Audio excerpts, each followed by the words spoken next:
O ayan, natapos ko na lahat gawin ng mga ribbons na para sa buhok ng inyong mga baby girls. So ayan, naka-prepared na, ready na for baligya sa gusto. Ayan, madami palang nagawa ko.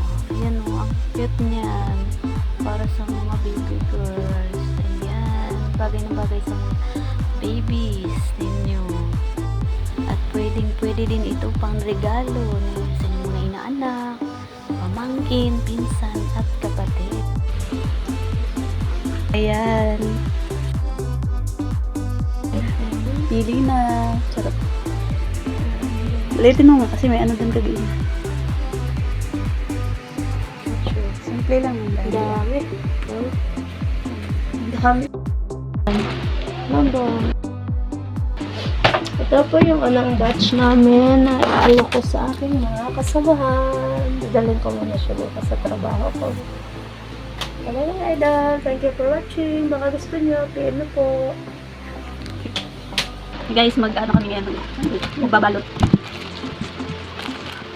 Balot. Hindi mo nga. Yung mahaba yan. Ito maliit. Diyan yan. Ito ko sa akin ilalim.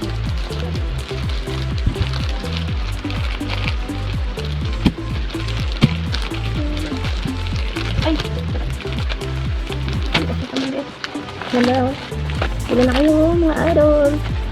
Reserve na po kayo. Dito mo lang ang babae. Sa mga inaanak nyo, mga anak nyo, pamangkin.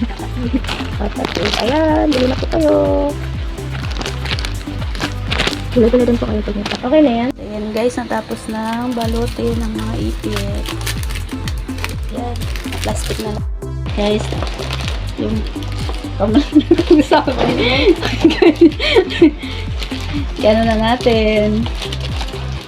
Iligpit. Ay, sa taas lang to yung mga malalambot. Diba? Sinugpunlok. Mafold. Ready for Binita bukas. Mga idol. Kasya kaya? Sabagay, kakilipid na lang yung guys. Itong mga flat, kakilid na lang. Kasya na.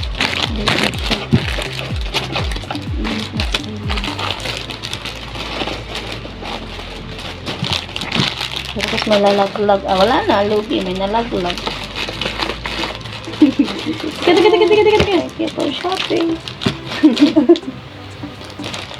Ayun guys, na balot na lahat. Thank you for shopping. Thank you for shopping. Ready na. Ready for Bye bye mga idol. Thank you watching. Thank you for watching.